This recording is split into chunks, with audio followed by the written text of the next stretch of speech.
మేము స్పష్టంగా మా పక్షాన్ని నుంచి డిమాండ్ చేస్తున్నాం. మీరు ఇప్పటికైనా మీ మంత్రులందరూ మాట్లాడుకున్న సార్ కూర్చొని ఎన్ని గంటలు ఇచ్చినామని మీరు చెప్పదలుచుకున్నారో స్పష్టంగా చెప్పండి. ఈ శ్వేతపత్రాన్ని మార్చుకొని మరొక శ్వేతపత్రం అయినా విడుదల చేయండి. మీరు అందరు మంత్రులు మాట్లాడుకున్నాక చేయండి. లేకపోతే ప్రజల ముందర పలసన అవుతారు.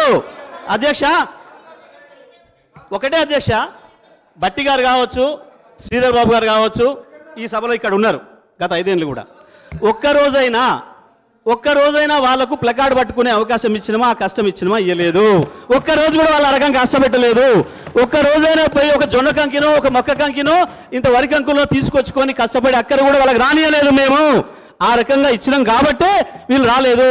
రైతులకు ఒకవేళ 1 ఎకరం కాదు, ఒక మడి ఎండిపోయినా సరే రైతాంగ రోడ్డు మీకు వచ్చేవాళ్ళు. తప్పకుండా ఇవాళ సోషల్ మీడియా బ్రహ్మాండంగా యాక్టివ్గా ఉంది. ఏ పల్లెల్లో, ఏ మారుమూలల్లో, ఏ పొలాల్లో, ఏ అడవిలో చూసినా సోషల్ మీడియా స్పష్టంగా వాడుతున్నారు. ఆ రైతులే పెట్టుండే వాళ్ళు. ఒక మాట రైతుల దగ్గర నేను ఛాలెంజ్ చేసిన మీట వాస్తవం. కేటీఆర్ గారు కాదు, నేను కూడా ఛాలెంజ్ చేసిన, మొదలు నేను చేసిన. ఎవరైనా ఈ రాష్ట్రంలో విద్యుత్ అందుబాటులో లేదు ఈ సమయంలో చెప్పదలుచుకుంటే వెళ్ళి ఒకసారి వైర్ పట్టుకొని ఒక వీడియో తీసి పంపండి. ఏ చర్యలకైనా మేము సిద్ధంగా ఉన్నామన్నమాట నేను ఆ రోజు ప్రకటించిన. పక్క రాష్ట్ర ముఖ్యమంత్రి, ఉప ముఖ్యమంత్రి వచ్చి మాట్లాడితే కూడా ఈ విషయాన్ని మేము ప్రస్తావించాం అధ్యక్ష. ఆ రోజు నేను అదే విషయం కూడా చెప్పిన. పక్క రాష్ట్రంలో మీ రాష్ట్రం కూడా నేను వస్తా, 19 గంటలు వైర్ పట్టుకొని నిలబడతానా మీరు చెప్పండి, ఛాలెంజ్ చేయండి అని చెప్పి నేను ఆ రోజు అడిగిన అధ్యక్ష బయట మాట్లాడేటప్పుడు. ఇవాళ వీళ్ళు మాట్లాడితే వీళ్ళకే స్పష్టత లేక ఏదో చెప్పాలి, తప్పించుకోవాలి. దేనికి ప్రయత్నం చేస్తున్నారు అధ్యక్ష? వీళ్ళు ఒక మాటలు చెప్పాలంటే ఏదో అప్పులైనాయి.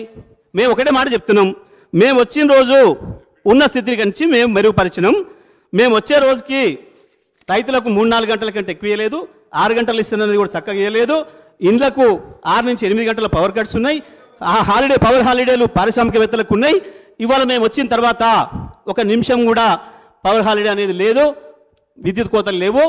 ఇప్పటి కూడా మేము చెప్తున్నాం, భారతదేశంలో డిసెంబర్ 3వ తారీఖు వరకు 1 నిమిషం కూడా పట్టణాలలో కావచ్చు, నగరాలలో కావచ్చు, గ్రామాలలో కావచ్చు, 1 నిమిషం కూడా విద్యుత్ కొరత లేకుండా, కోత లేకుండా నాణ్యమైన విద్యుత్ నంచే ఏకైక రాష్ట్రం తెలంగాణ రాష్ట్రం మాత్రమే.